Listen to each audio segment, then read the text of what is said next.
말씀드렸습니다. 그래서 공백기가 굉장히 어렵습니다. 어려운 질문인데 근데 반드시 질문하게끔 돼 있는 게 공백. 한 학기 1년 이내는 식으로 변명처럼 쓰는 게 오히려 독이 될 수 있어요. 왜? 인사동자 휴한 게 문제라고요. 그래서 그럼 나눠서 접근하자고요. 1년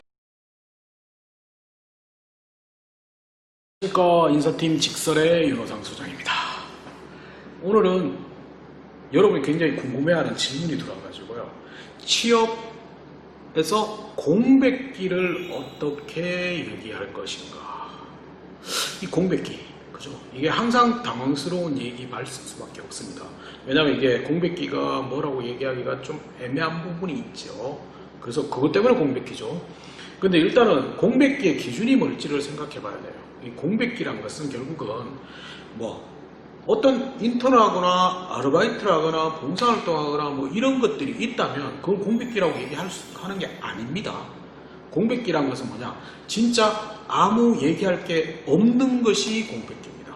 근데 이런 경우가 있죠, 공백기에 대해서. 그래서 공백기는 어떻게 얘기하는 게 좋을까를 좀 생각해야 돼요. 근데 이게 결국은 다 변명이 될 수밖에 없습니다.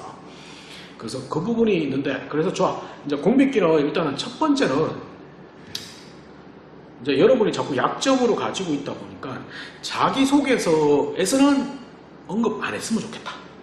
근데 여러분이 흔히들 자기소개서에서 어떻게 얘기하냐면 이제 휴학했을 때, 그 다음에 졸업 후에 이런 식으로 공백기를 변명처럼, 왜 변명을 안 하면 안 될 것 같은 느낌이 들기 때문에 그래서 변명처럼 거기를 자기소개서에 적어 놓는다.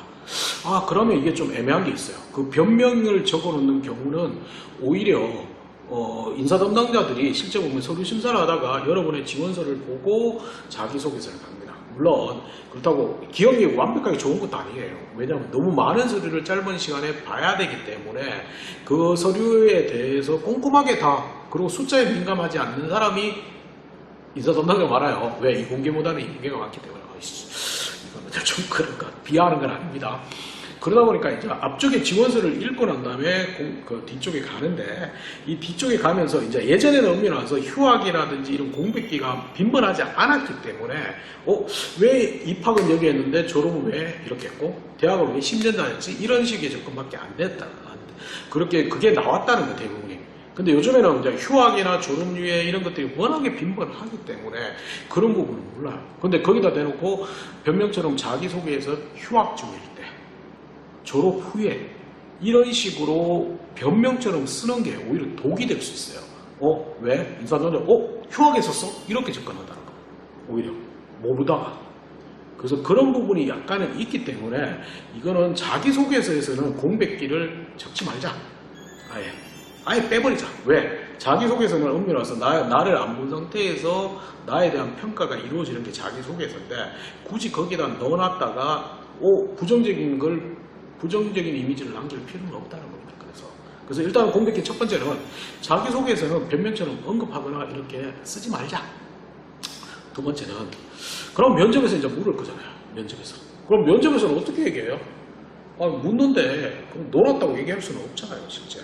그래서 이 부분은 약간의 접근 방식은 두 가지 방식이라고 볼 수 있습니다. 첫 번째는 일단은 기본적으로 짧다면. 그래서 짧다는 기준이 이게 또 애매하겠죠.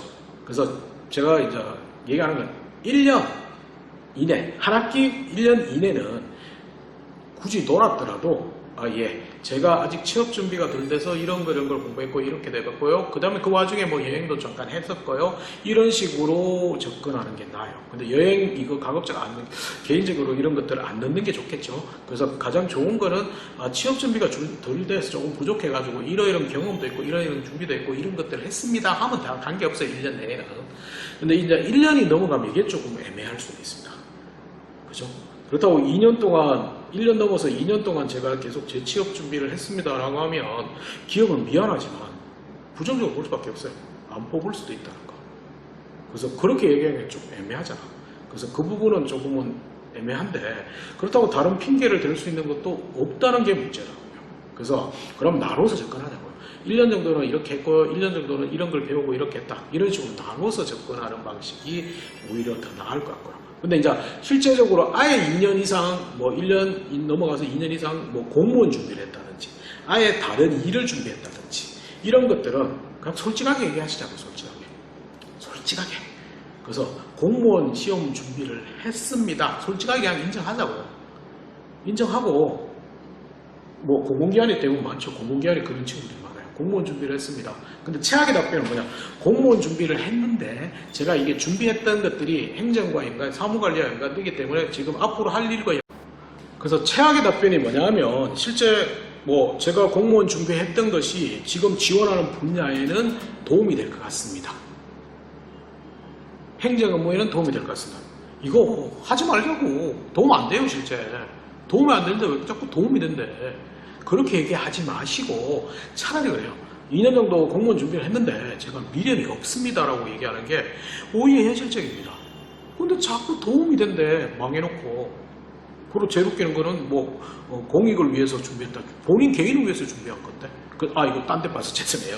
그래서 공백기는 면접에서 물어보면 1년 미만은 내가 얼렁뚱땅, 진짜 얼렁뚱땅 취업 준비가 덜 돼서 그런 구체적으로 이야기하겠죠. 이런 공부도 했고 이런 자격증도 했고 이런 교육을 했습니다라고 하시면 되고 1년을 넘어간다. 그러면 쿨하게 인정, 1년에 2년인데 그러면 그걸 2년 정도면 나눠서 얘기한다. 이런 거는 취업 준비를 좀 덜 했고, 조금 덜 했기 때문에 이런 것들을 했고, 그 다음에 1년 정도는 이런 걸 했습니다. 라고 하면 되고요. 근데 공무원 준비나 이런 것들을 했다면 그냥 아예 쿨하게 인정하자고요. 공무원 준비했는데 미련 없습니다. 오히려 제가 입사해서 이런 업무에 더 집중해서 이걸 더 잘하겠습니다. 이렇게 접근하는 게 가장 좋습니다. 근데 거기다 대놓고 자꾸 엉뚱한 소리 잘 안 했으면 좋겠습니다. 그래서 공백기가 굉장히 어렵습니다. 어려운 질문인데 근데 반드시 질문하게끔 돼 있는 게 공백기에 대한 질문이기 때문에 공백기에 대해서는 좀 이렇게 나눠서 접근하자고 말씀을 드리고 싶습니다. 그래야지만 조금 더 면접관 입장에서 조금 더 긍정적으로 영향을 줄 수 있기 때문에. 아시겠죠? 좋아요. 오늘은 공백기에 대해서 했습니다. 결론은 뭐라고요? 1년 내에는 얼렁뚱땅 넘겨된다. 근데 1년을 넘어가는 경우 2년이라면 거의 반반씩 나눠서 하든지 아니면 솔직하게 얘기하고 쿨하게 미래는 없다고 얘기하는 게 오히려 깔끔하다. 아시겠죠? 왜? 딴 거 공부하다가 우리 회사와 연관된다. 우리 공공기관과 연관된다. 예전에 연관됐죠. 지금 연관 안 됩니다. 그리고 큰 의미는 없다는 거. 왜? 지식적인 측면보다는 이제는 태도적인 성격적인 역량들이 더 중요해지고 있다는 걸 좀 기억하시면 좋겠습니다. 아시겠죠? 자, 오늘은 공백기에 대해서 말씀을 드렸습니다. 다음에